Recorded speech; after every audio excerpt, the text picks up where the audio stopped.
రైతు బాంధవుడైన కేసీఆర్ అంటే రైతులకు ఎనలేని అభిమానం. భద్రాద్రి కొత్తగూడెం జిల్లా టేకులపల్లికి చెందిన యువ రైతు రమేష్ తన పొలంలో బీఆర్ఎస్ అధినేత కేసీఆర్, కేటీఆర్, హరీష్ రావు పేర్లను మొక్కజొన్న విత్తనాలతో రాసి తన అభిమానాన్ని చాటుకున్నాడు. పచ్చగా పెరిగిన నారును చూసి రైతు రమేష్ ఎంతో మురిసిపోయాడు.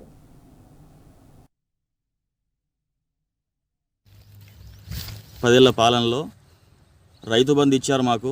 రైతు బంధు ప్రతి సంవత్సరం 2 సార్లు ఇచ్చేది. 5,000 7,000 వచ్చినా కూడా నాకు చాలా వరకు సేఫ్ అయ్యేది. పిల్లలు బయట పోవడం కానీ, మేము మందులు తెచ్చుకోవడం, కొట్టుకోవడం కానీ మాకు 7,000 కూడా చాలా వరకు మంచి సేవ్ అయ్యేది. అప్పటి నుంచి మాకు మళ్ళీ రైతు బంధు పడ్డ కాడ నుంచి మళ్ళీ మధ్యలో మాకు రైతు బంధులు పడట్లేదు. నాకు ఒకసారి కేసీఆర్ హయాంలో రుణమాఫీ అయింది, మళ్ళీ రుణమాఫీ కాలేదు. చాలామందికి ఆయన చెప్పారు, మాకు రుణమాఫీ కాలేదు. అది మాకు చాలా బాధాకరంగా ఉంది. రుణమాఫీ కావాలని కూడా కోరుకుంటున్నాము, రైతు బంధు రావాలని కూడా కోరుకుంటున్నాము. నా గుండెల మీద సీఎం కేసీఆర్ రైతు బిడ్డ అని పచ్చబొడి పొడిపించుకున్నాను. మంత్రి హరీష్ రావు అని పొడిపించుకున్నాను, మంత్రి కేటీఆర్ అని పొడిపించుకున్నాను, మంత్రి హరీష్ రావు అన్నని పొడిపించుకున్నాను. ముగ్గురు పేర్లు మాత్రం ఎల్లప్పుడూ నా వెనకలే ఉంటాయి. ఎందుకంటే నాకు ముగ్గురు సపోర్ట్ చేశారు, సాయం చేశారు. కాబట్టి ఎప్పటికీ ముగ్గురు నాతో ఉంటారు, నాతోటే ఉంటారు. 24 గంటల కరెంట్ ఇచ్చారు. 24 గంటల కరెంట్ ఇచ్చిన కాడ నుంచి 3 పంటలు ప్రశాంతంగా పండించుకుంటున్నాను. ఉన్న అప్పులు కూడా సగం దాకా తిరిపాను. 24 గంటల కరెంటు ఇవ్వకుండా ఉన్నట్టయితే చాలా ఇబ్బంది పడటం రైతులు మొత్తము. అప్పుడు 9 గంటలు ఉన్న కరెంట్లో 5 గంటల కరెంటు పోయేది. 5 గంటల 4 గంటల కరెంటు మాత్రమే ఇచ్చేది.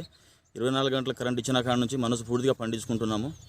ఇది కేసీఆర్ సార్కి నేను కృతజ్ఞతలు దండాలు పెడుతున్నాను. నా పేరు ఎం రాంబాయి, మా వారి పేరు మూడు రమేష్.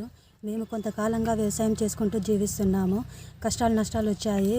మేము కేసీఆర్ సారు 2014లో రావడం వల్ల మాకు ఉచిత కరెంట్ వచ్చింది. చేన్లలో కరెంట్ వచ్చింది. వాటి వల్ల మేము వ్యవసాయం చేసుకుంటూ కొనసాగిస్తున్నాము. అలాగే రైతు బంధు కూడా పడ్డది. సంవత్సరానికి రెండు సార్లు రైతు బంధు. అవి మందులకి పై మందులకి మందు కట్టలకు మాకు సరిపోయినాయి. ఒకసారి రుణమాఫీ కూడా పడ్డది. రుణమాఫీ మాకు అత్యంత అవసరంలో మాకు రుణమాఫీ పడ్డది. దానివల్ల మా బాబు కొద్దిగా ఎంతో కొంత చదివడానికి ఆ డబ్బులు మాకు ఉపయోగపడ్డాయి. ఇలా ఇప్పుడు మాత్రము మాకు రైతు బంధు ఇంకా పడలేదు, రుణమాఫీ రాలేదు. మాకు 1 ఎకరం పొలంలో మాకు రైతు బంధు రుణమాఫీ పడకుండా రైతు బంధు పడలేదు, రుణమాఫీ పడలేదు. 1 ఎకరంలో మేము ఎలా జీవిస్తాం సార్? అవి కూడా కొద్దితో వస్తే మేము బాగుంటాం. మళ్ళీ కేసీఆర్ సార్ వస్తే మళ్ళీ ఇలా పడుతుందేమో, మాకు సంతోషంగా ఉంటుందని చెప్తున్నాను సార్.